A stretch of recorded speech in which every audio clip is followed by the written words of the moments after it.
Well, while we're on that subject, Bill, excluding yourself, greatest 5 stand-ups of all time for you.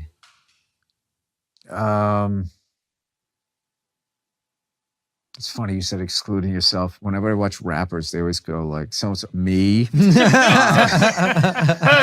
thought I'd make it easier for you. Just get yourself out of that. It's so fucking funny.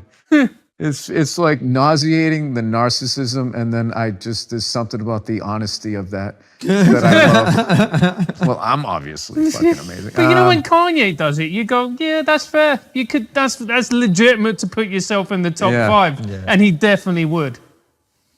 Yeah, and there's something about it. It's fun. Yeah. It's fun to listen to somebody talking shit about themselves.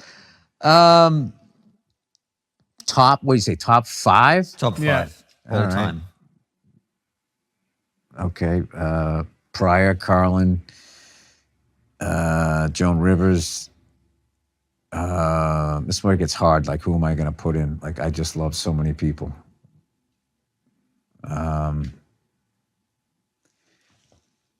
These are just influential people for me. Cheech and Chong, Go one more. Sam Kinison. I'm not going one more. I got He's going to give us the top 50. You know. Yeah. I only don't throw Patrice in there just because I knew that idiot. And it would bug him. Yeah. It would bug him if he heard me and if I put him in or if I didn't. But, Mitch Hedberg, Doug Stanhope, Joe Rogan. This is why I hate doing this. Mike Epps. I know I'm going to forget somebody. Chappelle.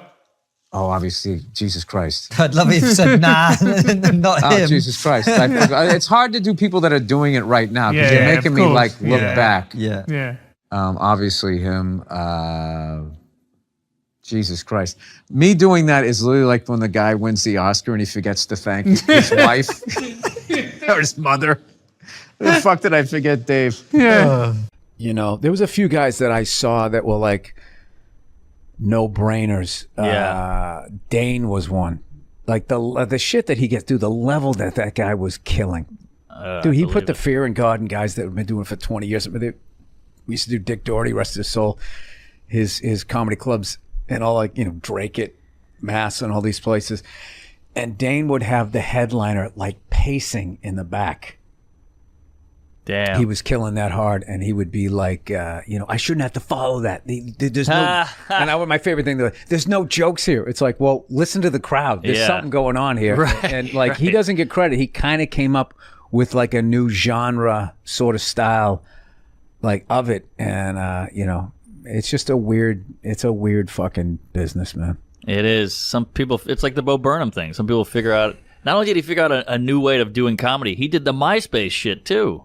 I mean, he was ahead of it. That guy is a total fucking trailblazer. What I love is all the shit he got in the beginning. He just shut everybody down, and he totally delivers. And then in the end, you find out this guy's a monster fucking talent. Oh yeah, that can kind of do everything. Yeah, in front and behind that. He made some other movie. I forget the name of it years ago, about like teenage kids in your first date. 8th grade. Oh my God, it was a fucking... I never saw it. It was a great movie. Yeah. Great fucking movie. It just totally put you back into like your first crushes and the dumb shit. Like he had the kid has like a date. He's like trying to comb his hair and the dumb shit that you did when you were a kid.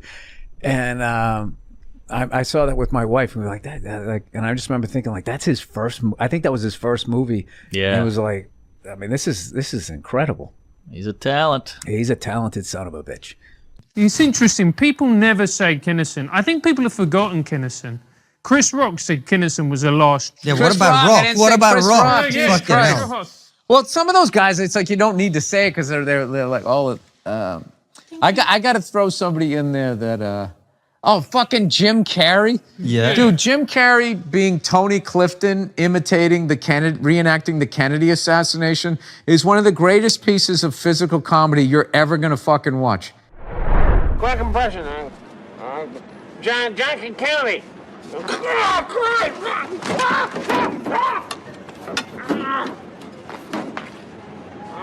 Christ. It's unfucking believable. And I got a chance when I did SNL to talk to him about it. I go, "Did you work that out?" He goes, "Nah, he just saw the car and he got in and did it."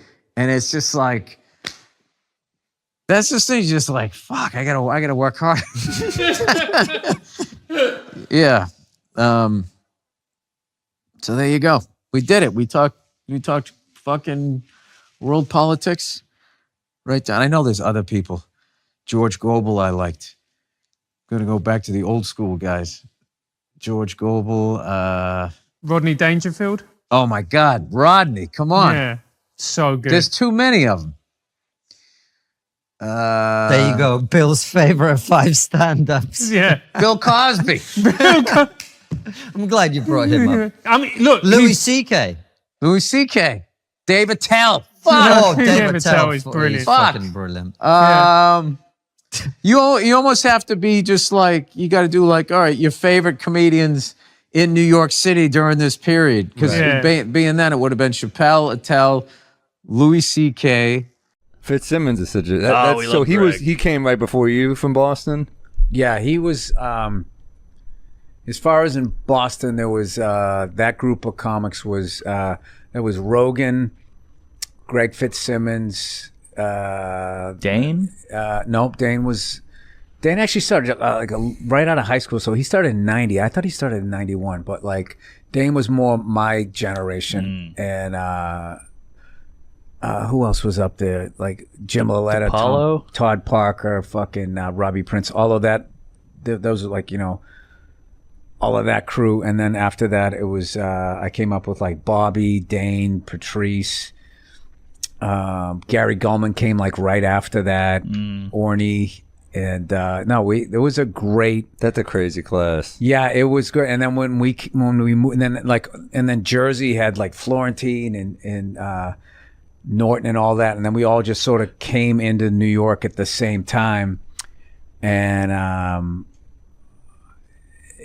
then all of that shit happened.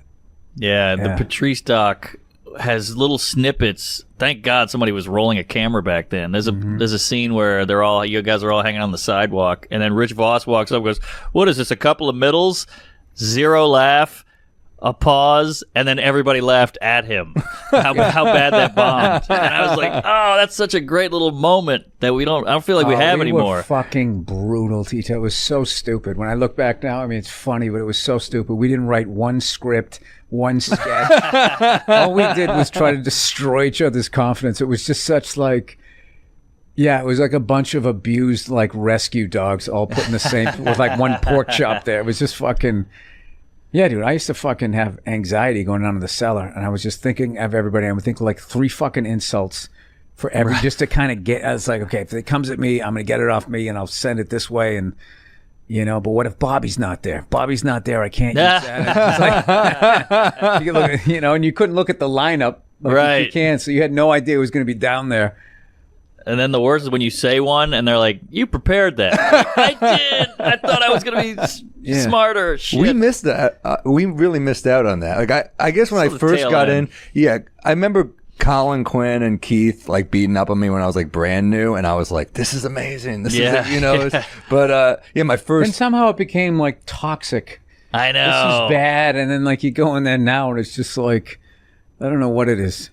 Yeah, it's not. I mean, I'm not going to romanticize like it was all, because I was comics going to me like, why do you sit down there? Just go down and do your spot.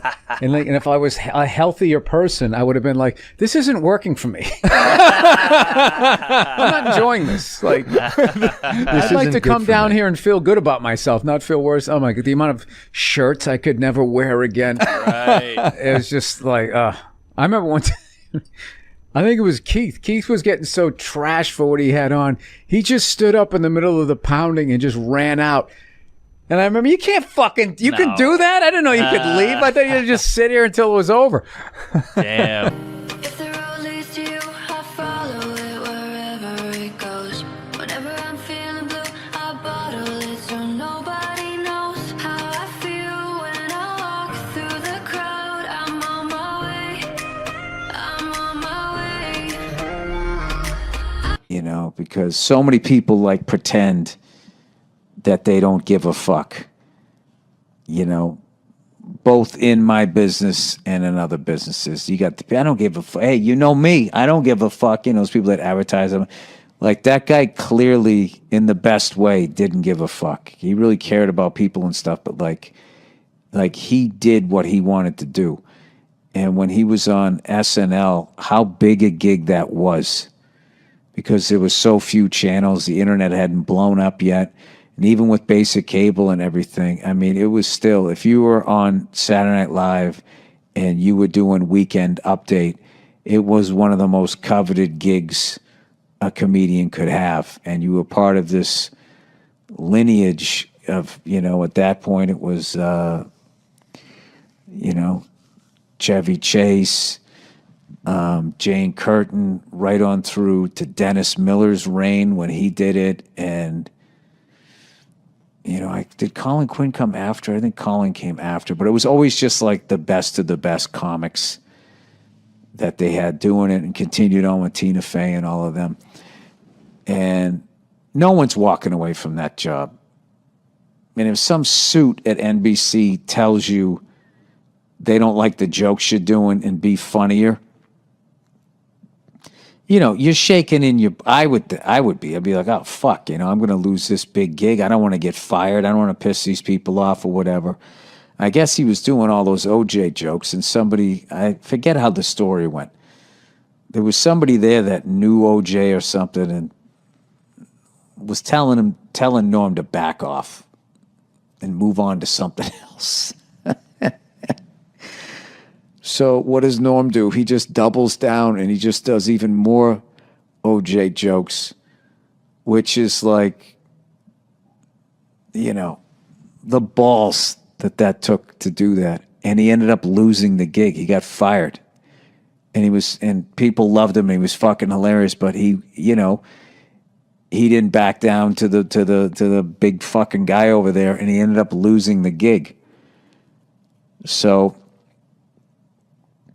you know, as luck would have it, I think it was Dirty Work, came out like a year and a half later or so. So he has to promote it, and he's on the press thing. So Lauren has him back and has him host the show. And I remember he went out there, and his opening joke, he just comes out. And he was just like, something like this. Yeah, it's good to be back. You know, I actually got fired from this show about a year and a half ago because they said it wasn't funny. And now here I am. I'm hosting the show. So that means one of two things. Either I got a lot funnier or this show sucks.